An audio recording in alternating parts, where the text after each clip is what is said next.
Selamat pagi, masih suasana Natal.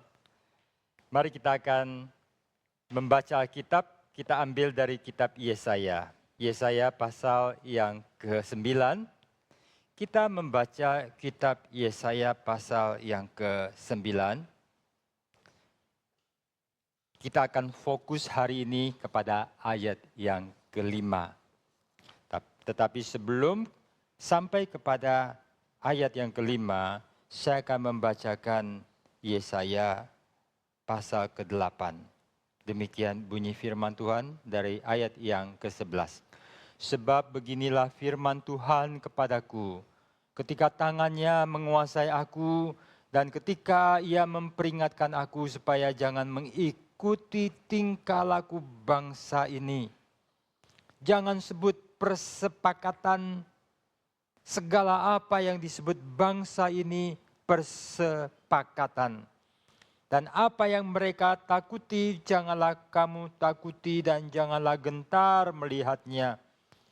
Tetapi Tuhan semesta alam, dialah yang harus kamu akui sebagai yang kudus. Kepadanya lah harus kamu takut dan terhadap dialah harus kamu gentar. Ia akan menjadi tempat kudus, tetapi juga menjadi batu sentuhan dan batu sandungan bagi kedua kaum Israel itu, serta menjadi jerat dan perangkap bagi penduduk Yerusalem. Dan banyak di antara mereka akan tersandung, jatuh, dan luka parah, tertangkap dan tertawan. Aku harus menyimpan kesaksian ini dan memeteraikan pengajaran ini di antara murid-muridku. Dan aku hendak menanti-nantikan Tuhan yang menyembunyikan wajahnya terhadap kaum keturunan Yakub. Aku hendak mengharapkan Dia. Sesungguhnya aku dan anak-anak yang telah diberikan Tuhan kepadaku adalah tanda dan alamat di antara orang Israel dari Tuhan semesta alam yang diam di Gunung Sion. Dan apabila orang berkata kepada kamu, mintalah petunjuk kepada arwah dan roh-roh peramal yang berbisik-bisik dan komat kamit. Maka jawablah, bukankah suatu bangsa patut meminta petunjuk kepada Allahnya? Atau haruskah mereka meminta petunjuk kepada orang-orang mati bagi orang-orang hidup? Carilah pengajaran dan kesaksian. Siapa yang tidak berbicara sesuai dengan perkataan itu, maka baginya tidak terbit fajar. Mereka akan lalu lalang di negeri itu, melarat dan lapar. Dan apabila mereka lapar, mereka akan gusar dan akan mengutuk rajanya dan Allahnya. Mereka akan menengadah ke langit dan akan melihat ke bumi, dan sesungguhnya hanya kesesakan dan kegelapan, kesuraman yang mengimpit, dan mereka akan dibuang ke dalam kabut. Tetapi tidak selamanya akan ada kesuraman untuk negeri yang terimpit itu. Kalau dahulu Tuhan merendahkan tanah Zebulon dan tanah Naftali, maka di kemudian hari Ia akan memuliakan jalan ke laut, daerah seberang sungai Yordan, ke wilayah bangsa-bangsa lain. Bangsa yang berjalan di dalam kegelapan telah melihat terang yang besar. Mereka yang diam di negeri kekelaman, atasnya terang telah bersinar. Engkau telah menimbulkan banyak sorak-sorak dan sukacita yang besar. Mereka telah bersukacita di hadapanmu. Seperti sukacita di waktu panen. Seperti orang bersorak-sorak di waktu membagi-bagi jarahan. Sebab kuk yang menekannya dan gandar yang di atas bahunya, serta tongkat si penindas, telah kau patahkan seperti pada hari kekalahan Midian. Sebab setiap sepatu tentara yang berderap-derap dan setiap jubah yang berlumuran darah akan menjadi umpan api bersama-sama, sebab seorang anak telah lahir untuk kita, seorang putra telah diberikan untuk kita. Lambang pemerintahan ada di atas bahunya, dan namanya disebutkan orang, penasehat, ajaib, Allah yang perkasa, Bapa yang kekal, Raja damai. Besar kekuasaannya dan damai sejahtera tidak akan berkesudahan di atas tahta Daud dan di dalam kerajaannya. Karena Ia mendasarkan dan mengokohkannya dengan keadilan dan kebenaran dari sekarang sampai selama-lamanya. Kecemburuan Tuhan semesta alam akan melakukan hal ini, kita tundukkan kepala dan berdoa. Tuhan Allah Bapa di dalam surga, firman-Mu adalah firman yang kudus, firman-Mu adalah firman yang hidup. Kuduskanlah kami dan hidupkanlah jiwa, rohani dan seluruh keberadaan kami. Dan melalui ibadah ini dan melalui pemberitaan firman dan bacaan firman yang akan kami renungkan, kiranya kami boleh semakin mengenal Engkau dan semakin boleh mengagumi dan mencintai dan semakin beriman pada Engkau. Terima kasih Bapa, di dalam nama Tuhan kami Yesus Kristus kami telah berdoa. Amin. Puji Tuhan, mimbar saat ini kiranya makin banyak orang berusaha yang terbaik untuk memberikan pengajaran-pengajaran yang positif kepada umat Tuhan. Orang mengajarkan apa yang mereka, banyak tema-tema yang berguna untuk membangun. Dalam Yohanes pasal 12, orang Yunani datang, kemudian mereka berkata kepada salah satu murid, "Sir, we want to see Jesus." Bapak, Tuhan, kami mau melihat Yesus. Kiranya ini menjadi tema yang terpenting di dalam gereja. Ketika orang datang ke gereja, kadang ada selebriti-selebriti, politikus, usahawan, artis, ataupun banyak tokoh-tokoh masyarakat yang terkenal. Dan orang senang foto, hadir. Tetapi kiranya di atas semuanya itu, ada satu yang tidak boleh orang abaikan. Dan harus menjadi yang tertinggi dan terutama. Dan kita tahu namanya adalah Yesus Kristus. Seperti kerinduan orang Yunani itu. Mereka mengatakan, "Sir, we want to see." Kita datang ke gereja ingin mau melihat Yesus. Bukan melihat pendeta, bukan melihat teman, melihat siapa. Baik, kita ketemu orang penting, kita ketemu bahkan orang tidak penting untuk kita layani. Ada banyak hal di mana kita bisa belajar dari pengajaran-pengajaran di mimbar. Banyak hal itu baik, tetapi biarlah pada hari ini, di dalam hari penutup, minggu penutup daripada tahun ini, kita akan fokus kepada Yesus Kristus. Dan melaluinya itu kita dibuat terkesima, kita dibuat takjub, kita terinspirasi, jiwa kita dibebaskan, jiwa kita dimurnikan, jiwa kita boleh diangkat, jiwa kita boleh dipuaskan. Amin, saudara. Wah, sudah mau nutup tahun, sudah banyak yang ngantuk. Ya. Mungkin sebagian masih tidur, ya, belum ke gereja. Saudara, Yesaya pasal 5 atau dalam terjemahan bahasa Inggrisnya itu ayatnya ke-6 akan berfokus kita, dan di sini merupakan suatu nubuat dan janji tentang kedatangan Mesias. Satu janji yang begitu mulia. Firman Tuhan yang ditulis oleh Yesaya kira-kira 700 tahun yang lalu. Yesaya hidup pada abad yang ke-8. Dipanggil menjadi Nabi Tuhan. Kira-kira adalah waktu 740 sebelum Masehi. Waktu tahun wafatnya Raja Uzia. Yesaya pasal 6 ayat yang pertama. Lalu melayani dengan sangat lama. Ada 40-an tahun sampai lebih. Dan melayani dalam satu pemerintahan raja-raja di Yehuda. Beberapa raja. Ada Uzia, anaknya Yotam, Ahaz, dan Hizkia. Nah, inilah raja-raja di mana dia aktif melayani, memberi nasihat, memberi tuntunan, memberikan akan arahan, dan memberikan satu firman dan memimpin mereka, menolong mereka, memperingatkan mereka.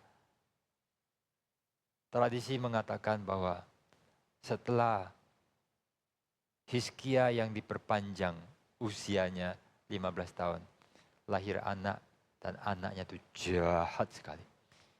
Anak ini sejahat anak raja-raja di Israel. Namanya Manase. Tradisi mengatakan bahwa Yesaya itu digergaji. Ya, itulah yang disebut. Sampai ada nabi yang digergaji. Nah, itulah Yesaya. Nah, di masa daripada Yesaya, orang Yahudi mengalami kondisi yang buruk. Dia melayani di Yehuda, banyak di Yehuda. Tapi seorang nabi Tuhan itu juga menjangkau akan kerajaan utara Israel. Di mana raja-raja makin buruk, makin buruk, makin buruk. Dan pada tahun 722,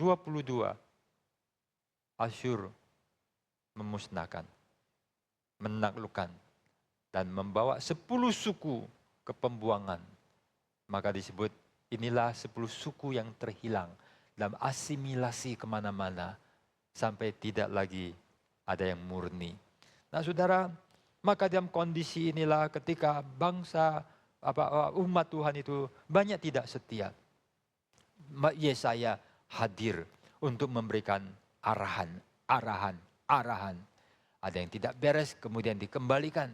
Tetapi di daerah utara, yaitu merosotnya sampai waktunya tiba untuk dibuang. Naftali, Zebulon adalah wilayah di Israel, bukan Yehuda, bukan Yudea. Dan ini ditaklukkan. Ada kehancuran. Ini juga umat Allah. 2 suku Israel, keturunan Yakub, kondisinya begitu suram. Asyur adalah kekuatan dominan waktu itu yang kemudian nanti akan muncul pada tahun berikutnya adalah Babel. Lalu muncul lagi yaitu Yunani, lalu muncul lagi Persia, lalu Yunani, lalu kemudian Roma. Bagaimana seorang hamba Tuhan hadir untuk menyampaikan jangan berzina, jangan tidak setia, jangan untuk pergi kepada pencari arwah, jangan untuk meninggalkan Tuhan. Tidak ada untungnya. Ya, dan sekarang kalian menerima akibatnya, yaitu bahwa akan hancur, kondisi terdesak. Asyur sangat kejam dan jahat. Ya, orang punya kuku akan dicabut, dibuat menderita, membuat teror, menaklukkan, diasimilasi. Inilah kekuatan waktu itu. Yerusalem seringkali diserang, seringkali dikepung. Hanya karena pertolongan ajaib dari Tuhan. Maka Asyur yang begitu kuat dan menaklukkan kemana-mana, Yehuda itu lolos. Mengandalkan Tuhan, bersandar Tuhan. Jangan mencari yang tidak-tidak. Jangan berkhianat dengan menyembah berhala, cari arwah, cari orang-orang untuk petunjuk pada orang mati untuk orang hidup. Ini semualah kita membaca dengan konteks yang kalau biasa Natal kan kita baca cuman ayat yang ke-23 atau bahasa Inggrisnya ayat pertama. Tapi kita nggak membaca bagian berikutnya sebelumnya. Betapa dalam kondisi merosot. Di dalam kondisi merosot seperti itulah bagaimana wilayah-wilayah itu ditaklukkan, dijajah, umat dibuang, dan tekanan-tekanan terus. Inilah masa suram, masa sengsara, masa sulit. Kira-kira kondisi daripada umat Tuhan yang sedang dalam kondisi di masa hidup Yesaya sama orang yang di Aceh, kira-kira lebih berat mana? Di Sumatera Utara, di Sumatera Barat. Sulit dikatakan. Kita berempati untuk tidak bisa meringankan kesusahan saudara kita yang sedang kena bencana. Musuhnya adalah alam, kondisi. Pemerintah, orang bertanya seberapa cepat dan gesit untuk menolong. Dari lembaga-lembaga termasuk gereja kita, tim aksi kasih terus memberi bantuan. Tetapi yang ada di umat Allah, kira-kira kondisinya bagaimana? Mungkin mereka seperti terbuang, terinjak, terhancur, dibunuh. Siapa yang menolong? Mungkin kondisi mereka lebih suram. Dalam kondisi begitu suram itulah, maka firman Tuhan datang dengan menyampaikan bahwa tidak selamanya ada kesuraman. Di negeri yang terimpit itu, ya, dahulu Tuhan merendahkan tanah Zebulon karena kamu berdosa, karena kamu meninggalkan Tuhan, dan Israel dibuang. Tapi Yehuda nanti juga akan tidak setia. Karena pada tahun 605 berlanjut dan beberapa kali penaklukan, 597, 56 sekian, bahkan setelah 3 kali pembuangan masih ada tambahan. Terus betapa manusia itu bebal. Udah dihukum. Sehingga di dalam pemahaman doktrin reform, saya melihat manusia dalam kondisi berdosa, tidak ada ampun.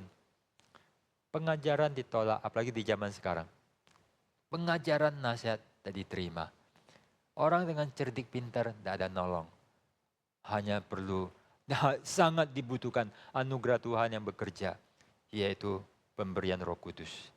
Darah Yesus, lahir baru, cipta ulang. Bukan diberi baju keren, di dalamnya penuh kebusukan. Pendidikan sekarang, makin banyak yang bergelar tinggi. Makin banyak informasi dan sumber untuk meningkatkan pengetahuan. Tetapi hikmat makin berkurang, karakter makin buruk. Agama seperti sangat marak, kebaktian di berbagai agama begitu marak. Kebangunan-kebangunan, iktikosa segala macam untuk KKR dalam setiap agama seperti ada. Tetapi seperti yang semua tidak ada artinya. Demikian juga dalam banyak kegiatan-kegiatan agama di masa lalu. Sehingga ada satu yang sangat penting, itu bahwa janji pemulihan. Tapi Nabi Tuhan melihat jauh lebih daripada itu. Bukan hanya bagi zaman itu. Pada sesuatu yang terpenting, yaitu kepada kedatangan Juru Selamat. Maka demi konsentrasi ayat yang begitu banyak, Anda hanya membaca tadi ayat yang kelima, pasal 9. Yang pada di dalam oratorio daripada Misaya yang kita sudah sangat familiar dan juga telah berkali-kali dinyanyikan, termasuk paling kurang 2 kali telah dinyanyikan di panggung sini.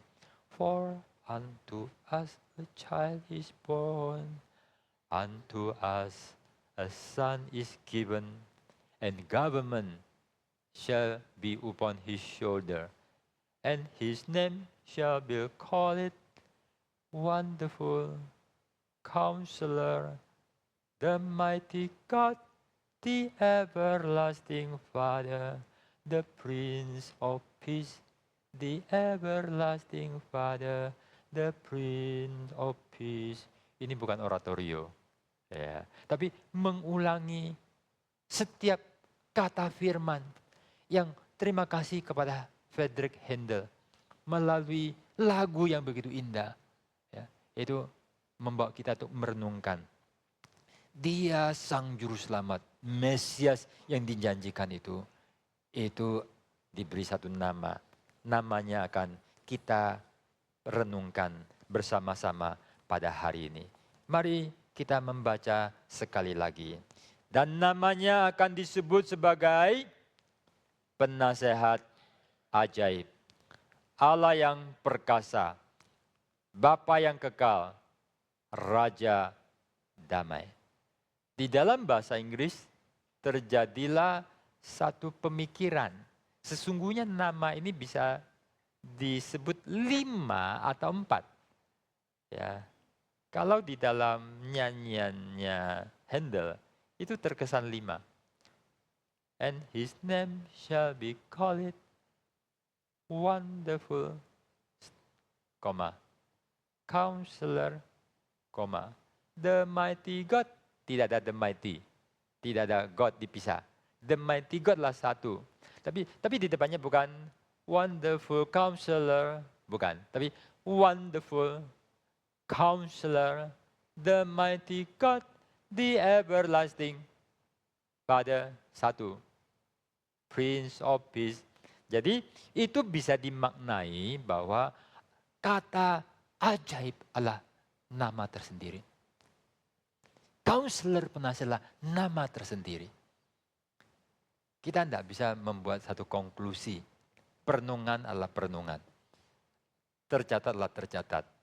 Tapi kita bisa melihat itu sesuatu yang baik untuk kita pahami. Maka kita akan menelusuri bahwa nama daripada Juru Selamat ini, Mesias yang akan lahir ini, yang akan membawa kepada pemulihan, membawa kepada pembaruan, kondisi tak berpengharapan, kondisi terpuruk, kondisi yang membawa kematian ini akan dipulihkan dengan hadirnya, dengan tanda hadirnya Mesias.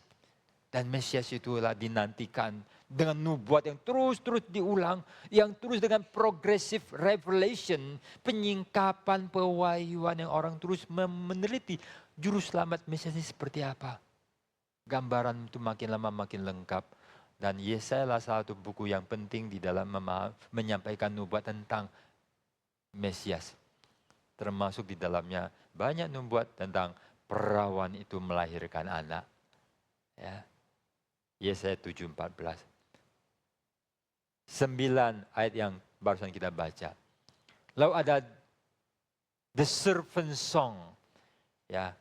Puisi-puisi, lagu, syair tentang the servant. Yang puncaknya di dalam Yesaya pasal 53. The suffering servant. Siapakah juru selamat itu? Dan ketika dia hadir, kita melihat sesuatu kekayaan multidimensi, multifaset daripada Mesias ini. Dia bukan hanya ini, bukan hanya itu, tetapi multifaset. Dan sekarang kita juga mendapatkan multi-name. Nama yang begitu lengkap tentang, bukan lengkap, tapi banyak aspek yang mau ditekankan melalui nama itu. Sekarang kita akan meneliti tentang nama yang pertama, ajaib. Yesus selalu bersifat ajaib. Pribadi yang menakjubkan. Karena seperti apakah pribadi ini? Pribadi yang melampaui akal budi kita untuk memahaminya. Allah yang inkarnasi jadi manusia. Sekaligus Allah, sekaligus manusia yang tak terbatas dan yang terbatas bersatu di dalam apa yang akal budi tidak bisa tampung. Ketika bicara mengenai akal budi tidak bisa tampung, saya ingat film Indiana Jones yang pada waktu lalu saya ada sempat singgung. Bagaimana tentara Jerman yang cewek itu ketika mau mengetahui satu rahasia tentang yang itu loh, outer space, ya makhluk antariksa, luar angkasa. Ini bukan cerita yang kita bisa percaya UFO segala ya, tapi ini film nih. Lalu ketika dia itu mau tahu semua pengetahuan hikmat itu, dia kebakar, ya, hancur. Ada sesuatu keluar biasaan, ketak terbatasan. Allah yang adalah api menghanguskan, Allah yang badai, ya, yang luar biasa. Manusia begitu kecil. Ketika kita datang kepada Yesus yang begitu lembut, begitu baik, menjadi sahabat. Yesus sahabatku, my friend, gembala, bahkan disebut saudara kandung kita. Penuh keintiman, kedekatan, jangan melunjak. Kita harus datang dengan gentar dan takut, dengan hormat. Siapakah dia? Dia adalah sang ajaib. Pribadinya begitu menakjubkan. Melampaui akal budi kita yang terus menerus sebagai misteri. Dan di sorga penuh misteri yang terus disingkapkan. Penuh dengan surprise. Kalau tidak, kita sudah berhenti menyembah. Kita sudah berhenti untuk kagum. Tapi kekaguman tak habis-habisnya. Dari yang terbatas kepada yang tak terbatas. Kepada Sang yang agung itu. Setiap tindakannya penuh dengan menakjubkan. How wonderful is our Savior. Dan kita bersyukur salah seorang yang sangat indah. Perempuan yang dari kecil matanya kena tetes obat keliru. Lalu buta 90%, 95%.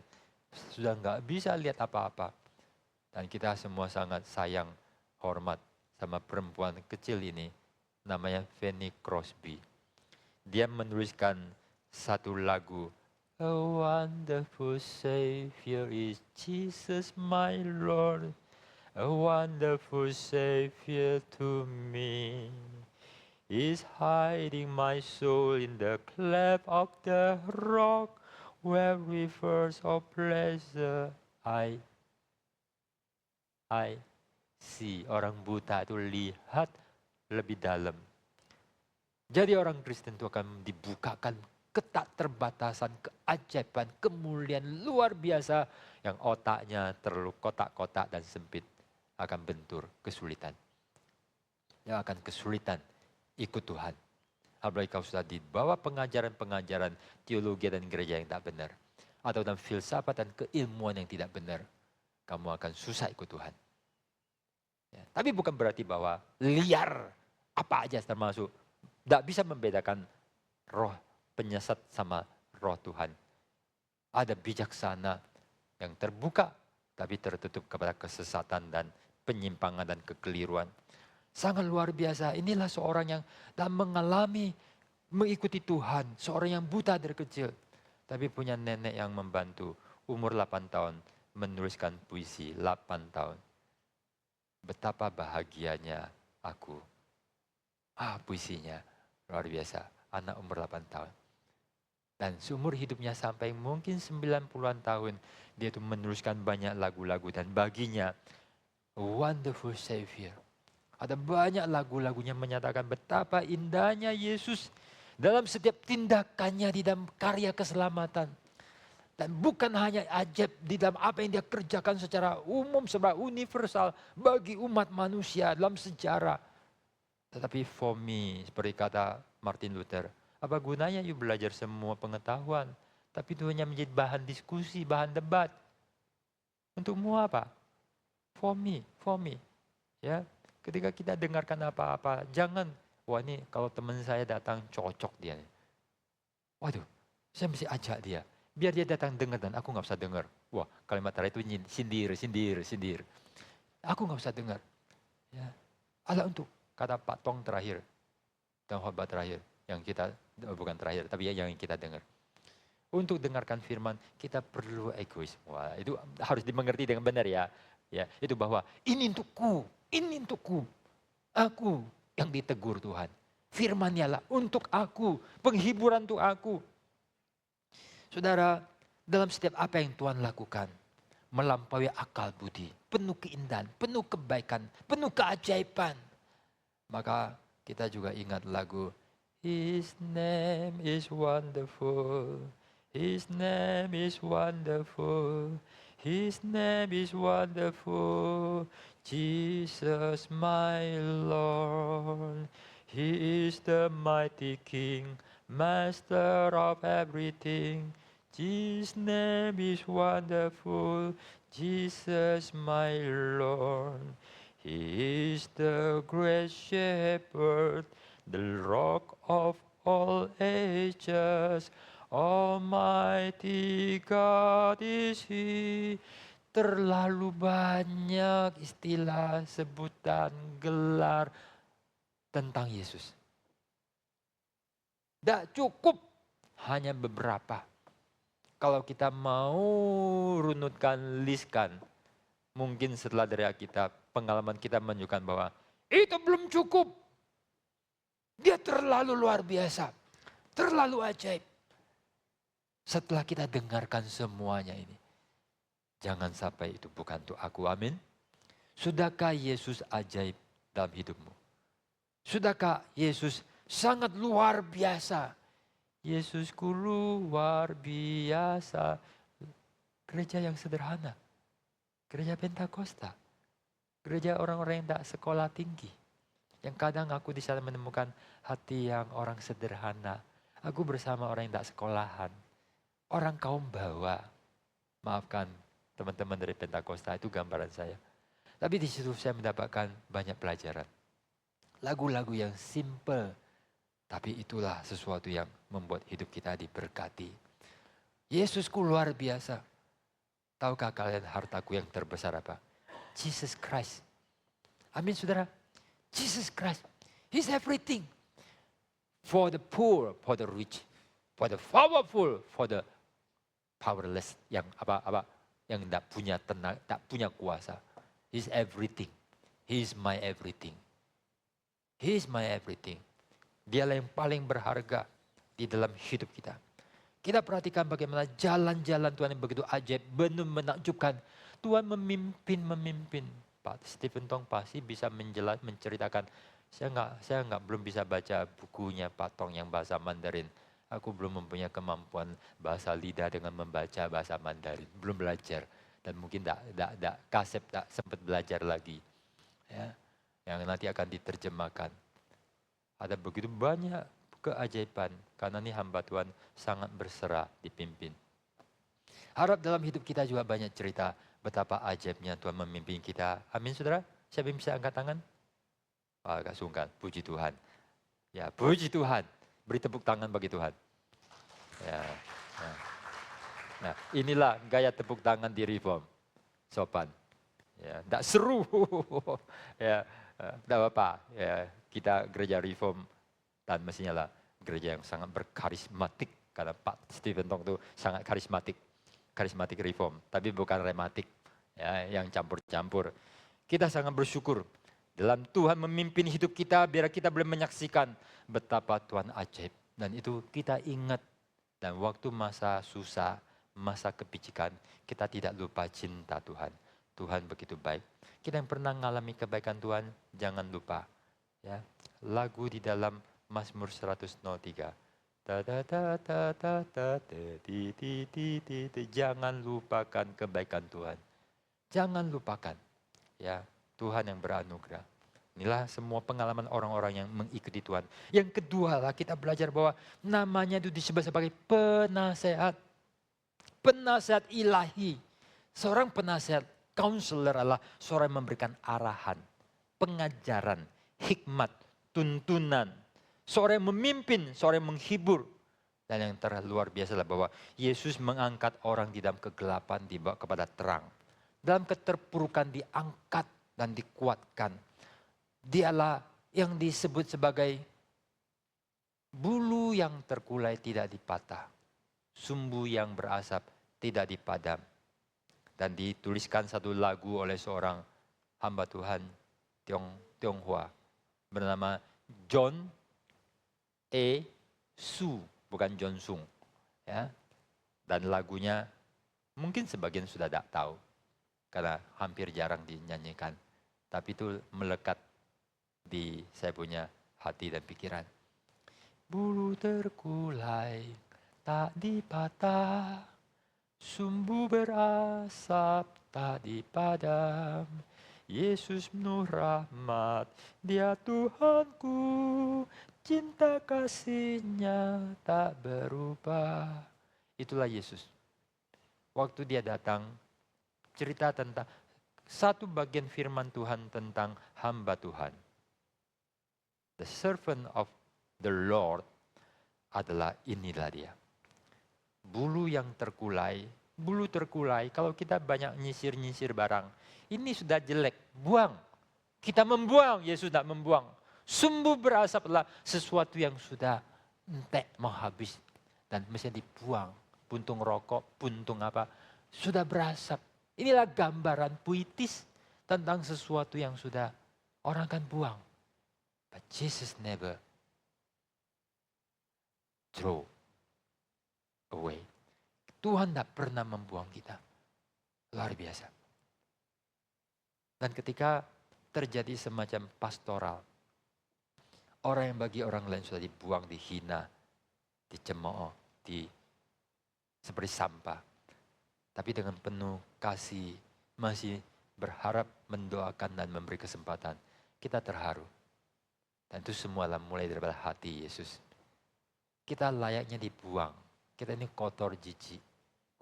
Ya. Bayangkan sebagian barang-barang kita yang kotor, kita buang. Apalagi barang itu bau. Apalagi kita sepatu yang bau masuk ke got. Gotnya itu sudah dipelihara sekian abad, sekian tahun. Sebagian dasawarsa dengan segala macam kotoran dari binatang, hewan, segala macam. Nah, ketika kena, seperti sepatu yang kena masuk ke got. Itu kadang itu tidak bisa hilang. Ya, tidak bisa hilang. Kadang itu dibuang adalah baik. Tapi bisa dibereskan. Kita kadang tidak bisa membuang bau. Ya. Ada orang yaitu, aku terkesan. Dia buang tinja orang tuanya dengan tangannya. Masuk ke dalam. Demi menghormati papanya, dia tidak biarkan suster lakukan. Bos gede konglomerat ini lakukan dengan ambil. Karena orang tua udah gak bisa ngeden. Dan dia cerita di bukunya. Cuci pakai sabun tak hilang. Bayangkan bau tai. Dan dia kasih tahu rahasia untuk hilang. berenang di kolam renang. Karena di kolam renang ada kaporit. Oh itu rahasianya sehingga hilang. Oh, dia cerita, saya terharu gimana seorang anak ada yang hormat orang tua. Demi kehormatan ayahnya, dia lakukan itu sendiri. Dan orang tidak semua lakukan. Karena uang bisa kerja. Suster itu sudah terlatih. Banyak orang tidak bisa lakukan pekerjaan-pekerjaan kotor. Tetapi orang yang kaya luar biasa lakukan. Orang itu dan beberapa hal membuat saya hormat dengan sikap-sikapnya. Dan kita sangat terharu. Tapi dia lakukan pada bapaknya.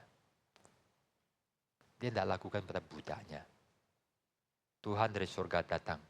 Dan dia angkut kita. Dan dia masuk ke dalam kolam yang sangat kotor. Kolam dosa. Dan dia itu kena tulah. Dia sangat menderita. Dia menghibur. Orang yang paling menderita kalau menemukan Yesus. Tidak mungkin tak terhibur. Amin. Derita air mata sebesar apa yang tidak bisa dihapus. Karena dia lebih menderita dari siapapun. Waktu WTC kena hancur dengan pesawat. Lalu lulu lantak itu kecanggihan teroris yang memikirkan orang belum pernah mikirkan. Dibom aja lain. Tapi gimana kehancuran itu sampai membuat meleleh dan bisa hancur. Itu tidak pernah orang bayangkan. Bisa dengan senjata yang luar biasa. Nah itu begitu banyak yang hancur. Banyak yang susah. Ketika kita orang sehat datang untuk menghibur. Yuk kalau kamu hidupmu nyaman, enak, kaya, menghibur orang susah, yang cacat. Kamu masih kuat, sehat, gerak bebas. Orang yang dihibur senang tak? Kadang jangan banyak ngomong. Apalagi kalau ngomongnya nggak pas. Kita jadi penghibur sialan. Yang kata-kata setelah kita pergi mereka diam-diam, mereka tuh ngutukin kita. Yuk datang, wah lebih tak susah. Setelah yuk datang, wah lebih susah. Ngomongmu seperti membuat aku rasa makin bersalah. Makin tidak dicintai Tuhan. Tak semua penghiburan, menghibur orang itu mudah. Kadang salah. Tapi di waktu ketika di WTC itu banyak orang berkelimpangan. Datanglah seorang yang pakai kursi roda. Bukan pakai kursi roda saja.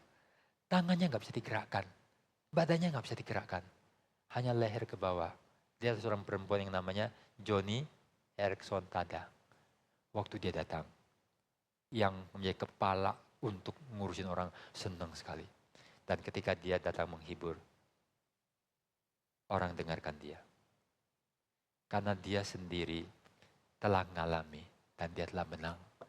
Dia pernah mau mati. Dia pernah merasa putus asa. Tapi dia telah mendapatkan penghiburan dari Tuhan.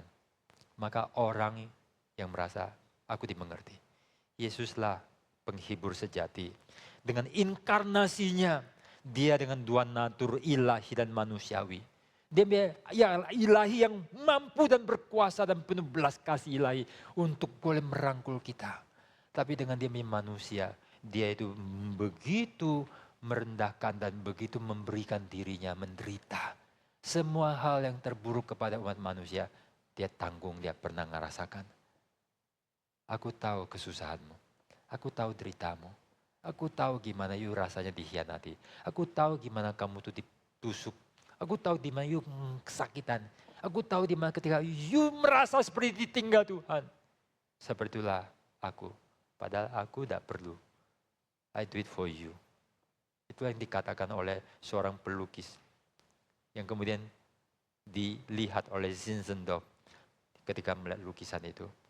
Tuhan Yesus dengan mahkota duri. Lalu di situ ada tulisan, semua ini aku lakukan untukmu. Apa yang kau lakukan bagiku? Waktu Zinzendorf yang kurang sehat disuruh untuk istirahat, dapat udara segar. Dan dia pergi ke situ dan pergi ke museum melihat lukisan itu. Dia menjawab, Tuhan telah lakukan dan aku akan sekarang menjawab. Dan dia tinggalkan dia punya kebangsawanan. Dan dia menjadi seorang hamba Tuhan. Dan mempunyai satu ordo atau satu pelayanan yang terus sampai hari ini ada. Seorang yang mempersembahkan diri kepada Tuhan. Karena dia mempunyai seorang yang penuh belas kasih. Yang ketiga, Allah yang perkasa. Seorang bisa saja memberi nama bagi anaknya dengan harapan setinggi langit. Ya, namanya bisa Solomon tapi tidak bijak kayak saya. Ya, atau namanya Immanuel tapi perginya ke tempat kegelapan, tidak disertai Tuhan. Atau namanya itu adalah nama-nama yang bagus, ya, namanya setia tapi tidak setia. Orang bisa memberikan nama setinggi langit dengan harapan, tetapi tidak semua orang bisa menghidupi nama tersebut. Nah saudara, ketika Tuhan Yesus datang, dia itu diberikan gelar dan beda dengan Yesus. Setiap namanya adalah menegaskan siapa dirinya.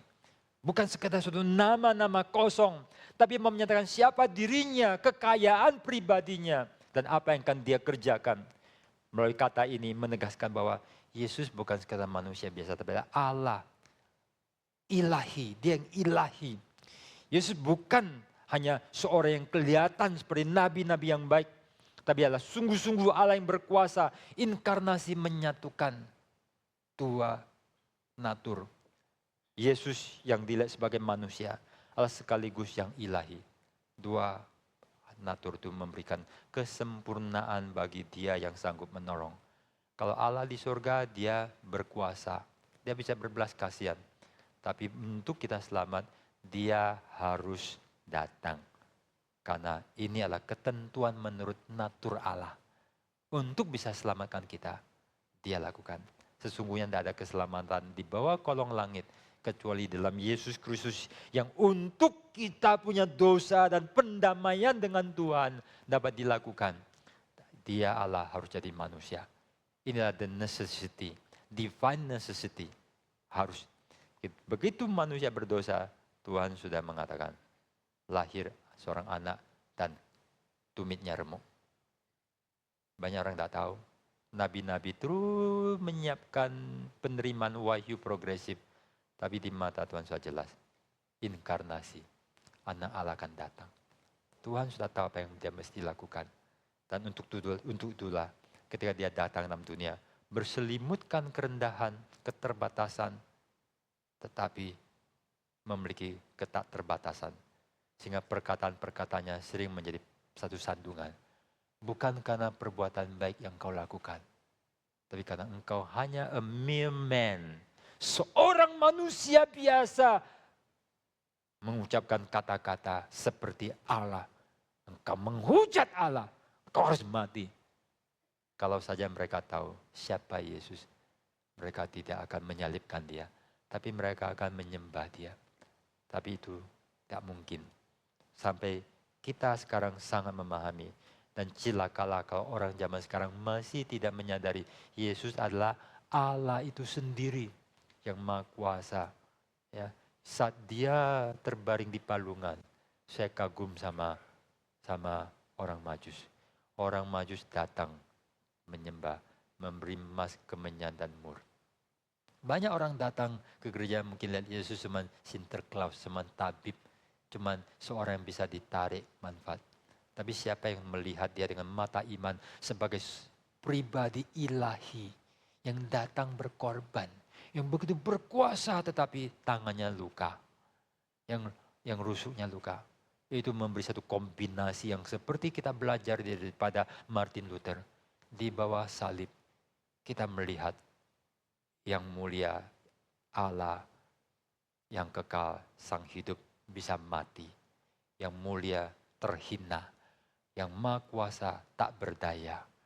Nah, kita punya dua respon. Menghina, mengutuk, mencela. Atau kita bersujud. Karena dia menggantikan tempatku, tempatmu. Dan ini bukan masalah doktrin. Ini sudah menjadi personal. Di salib itu adalah wajahku. Tapi badannya adalah badan Tuhan. Itulah dia mengambil posisiku. Kalau ada orang yang mati bagimu, tidak mungkin sama. Apalagi di dalam sengsara sekarang kita begitu bahagia. Kita begitu diberkati. Kita diberikan begitu sejahtera. Jaminan luar biasa.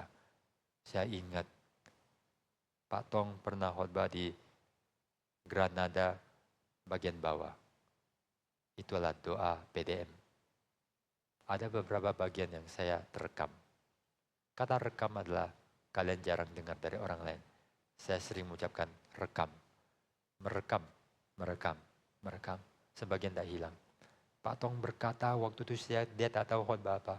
Dan dia mengucapkan, kalau kita mati berkali-kali pun tidak bisa membalas cinta Tuhan. Itu yang saya ingat. Sepertilah kira-kira relasi kita Tuhan. Cintanya kita bayar dengan semua uang kita, nyawa kita, apapun yang kita punya. Sebanding nggak dengan pengorbanannya? Tidak. Ya. Kita kalau main catur, kalau kita itu pion kita dapatkan pion, kita ngalah gajah, bodoh. Kecuali ada strategi yang kelas tinggi sampai menteri pun kita korbankan. Tapi harus menang. Itu hanya gerak kombinasi dari grand master yang bisa lakukan itu.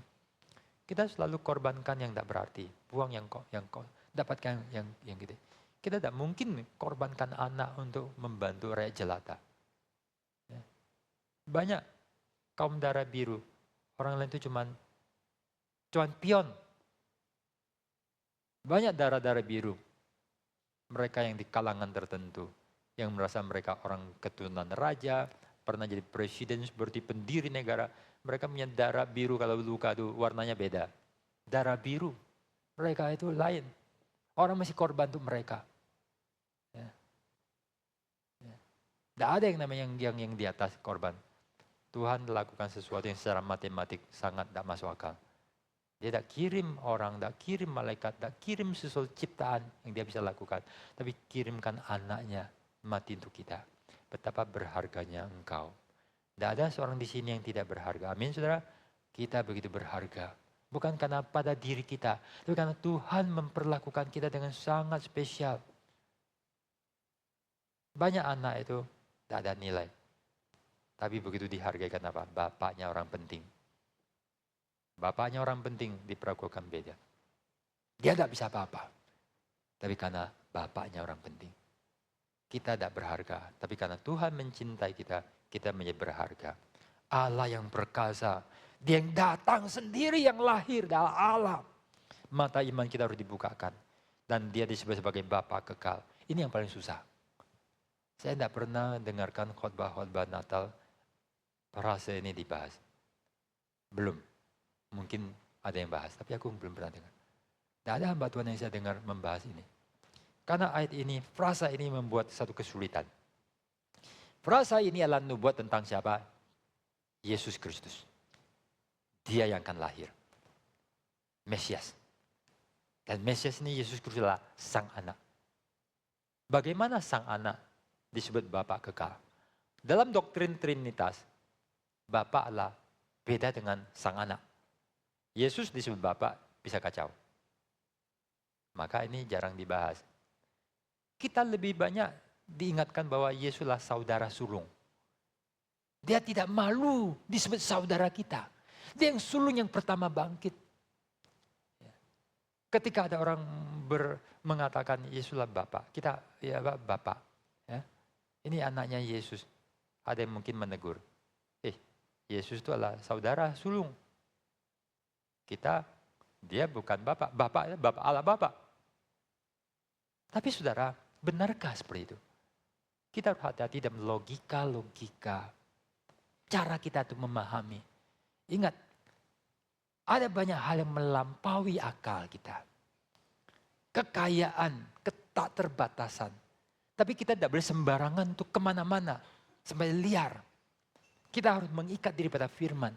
Tapi firman itu pun seringkali diberikan tidak detail. Tidak semua hal itu dicatat. Ada banyak yang kita tidak tahu.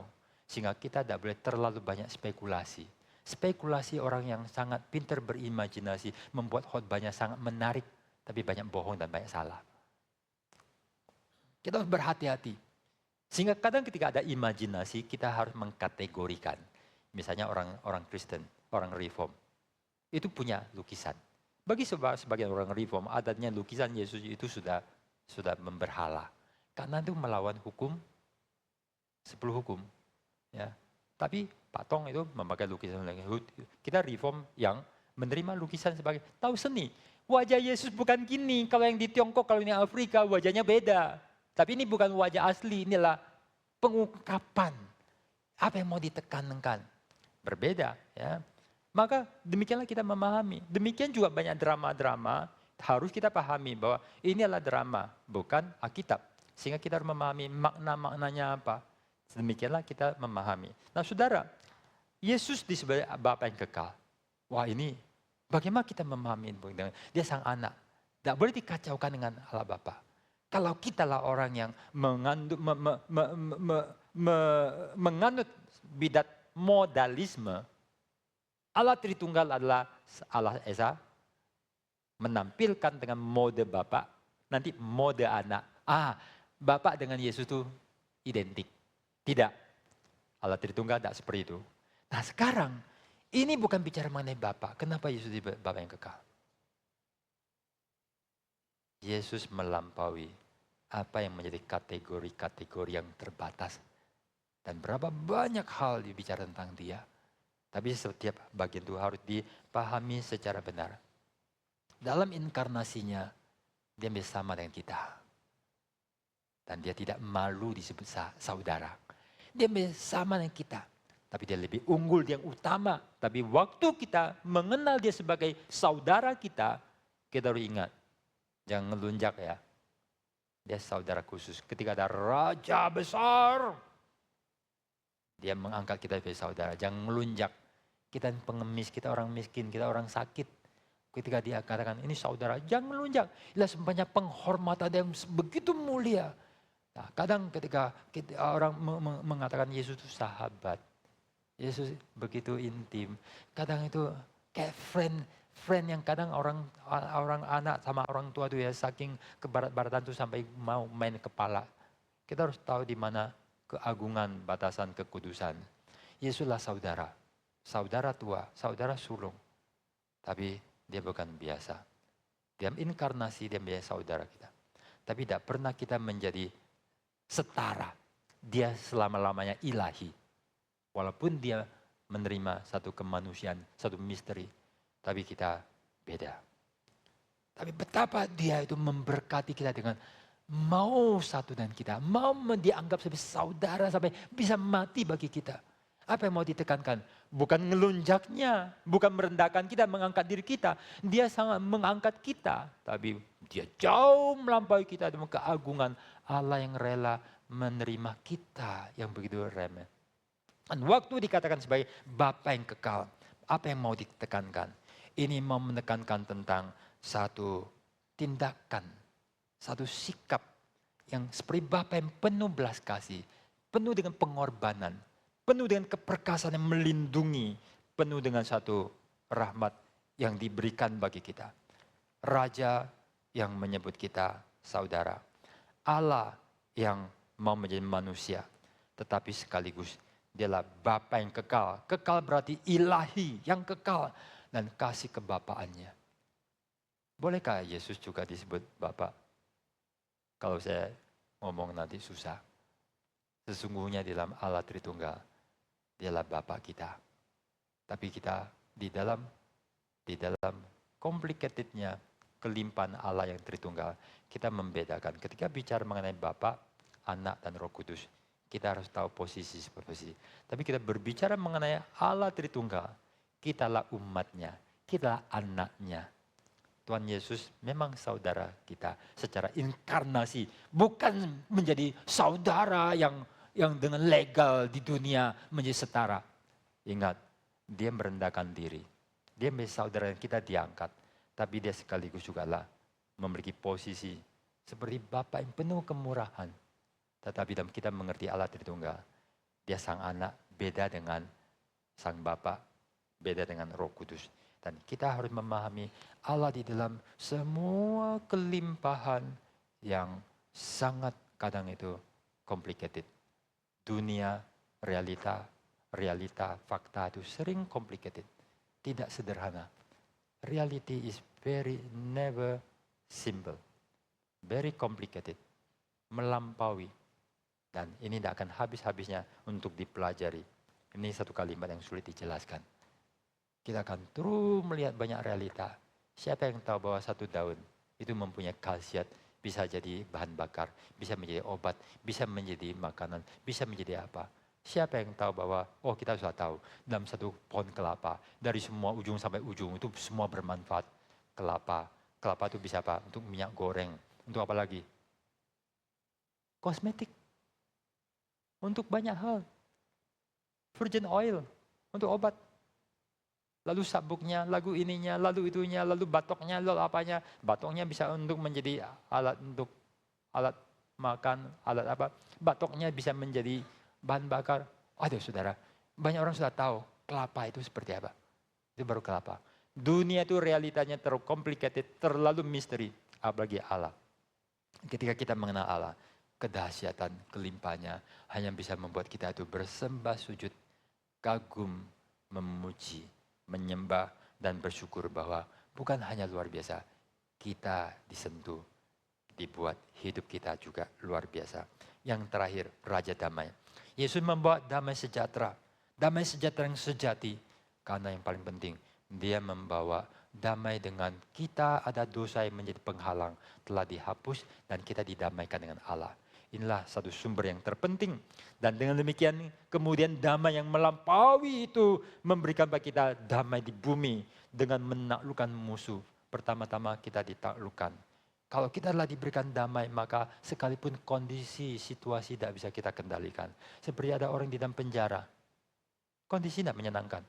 Ada orang sakit, ada orang tertekan, ada sesuatu ketidakadilan. Ada kondisi-kondisi yang kadang kita tidak bisa atasin. Dalam dunia semua ada keterbatasan. Tapi tidak ada yang bisa merebut damai sejahtera yang melampaui akal yang ada dalam diri kita. Orang yang sakit, orang yang terpuruk, orang yang tertindas. Bisa memiliki damai yang melampaui orang yang menindas dan mereka yang berbeda. Karena damai diberikan. Paulus dan Silas boleh bersuka cita dan bernyanyi di dalam penjara. Sedangkan kepala penjara ketakutan.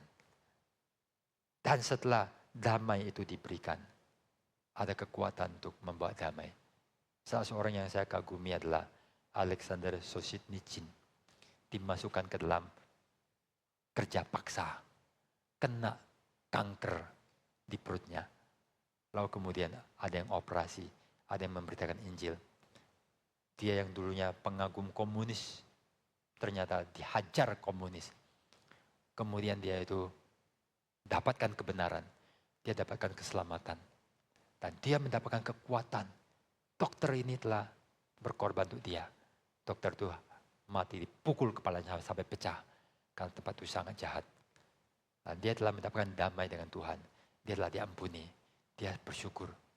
Tapi damai yang ada dalam dirinya bukan pribadi. Damai itu meluapnya kebenaran. Dan satu hari dia mengucapkan satu hal. Dia menuliskan satu buku. Beberapa buku. Dan itu menggemparkan. Dan itu merontokkan komunisme. Satu kata kebenaran menggoncang. Dan dia merontokkan komunisme. Dan inilah orang yang luar biasa. Damai yang dari Tuhan memberikan damai dengan manusia, damai dengan Allah. Memberikan damai dalam diri kita. Banyak orang Kristen itu mengalami damai yang sejati, yang sangat luar biasa. Di dalam susah mereka, di dalam sengsara mereka. Ada orang yang mati suami, punya anak banyak. Dapat kekuatan dari mana? Sebagai membunuh diri. Tapi mereka dapat damai kekuatan. Ada orang dikhianatin, ada orang terbuang dan sengsara. Tapi mereka dapat damai. Nah, damai itu memberi mereka keselamatan. Dan setelah itu ada yang kuat untuk membawa damai itu keluar. Ada yang membawa kepada keluarganya. Ada yang mengalami penganiayaan, kesulitan, mati terbakar. Dan mereka habis hangus. Mereka terbakar dan mati. Tapi ada yang berserah. Johnny Erickson tak ada itu waktu menderita lumpuh. Dia terbakar dan mau mati sebagai kelepasan. Tapi waktu dia berserah dan terima kesusahan. Tuhan memberi dia damai. Dan dia menang. Dan dia menjadi bahagia. Dan setelah bahagia dia bukan seorang cacat yang bahagia. Tapi lemah. Tapi dia memberkati jutaan orang. Dia membawa damai sejahtera. Puji Tuhan untuk Yesus. Raja Damai. For unto us a child is born, a son is given, and the government is upon his shoulder. He's the powerful God come to the world, and his name to show, to reveal his identity and what he will do. Apa yang dia akan lakukan bagi kita. Wonderful. Our Jesus is wonderful. Counselor. Penasihat, penghibur, penuntun, pengajar. The mighty God. Tidak ada yang lebih berkuasa. Anak-anak sekolah minggu sangat diberkati dengan Yesusku luar biasa. Satu sumbangsi kita bagi semua orang Kristen adalah bahwa kita harus percaya siapa yang bisa melawan Yesus. Yesus kita maha kuasa. Setan diusir. Dia mampu menyembuhkan, dia membangkitkan, dia naik ke sorga. He's the mighty God. Our Savior is the mighty God. Yang datang dalam dunia. Everlasting Father. Yang jarang kita bahas. Dia yang penuh kebapaan. Dia Allah yang adalah Bapa kita. Allah itu adalah Bapa kita. Tapi ada juga Sang Bapa dan Sang Anak. Dan Sang Anak datang dalam dunia. Menyatakan penuh kasih kebapaan. Penuh pengorbanan. Pengayoman. Dan dia sekaligus saudara kita, Bapa kita. Tapi kita harus tahu bagaimana merujuk dan berelasi dengan tepat di dalam kekayaan, kelimpahan. Dan kita di depan Tuhan seperti kata daripada pengkhotbah. Allah di surga, kamu di bumi. Jangan sembarangan bicara. Jangan sembarangan bertindak. Hormati, sembah, puji, diam, ngerti, belajar. You akan dibukakan, you akan kagum. Dan kiranya damai sejahtera Tuhan melimpahi kita semua. Mari kita masuk di dalam doa. Allah Bapa di dalam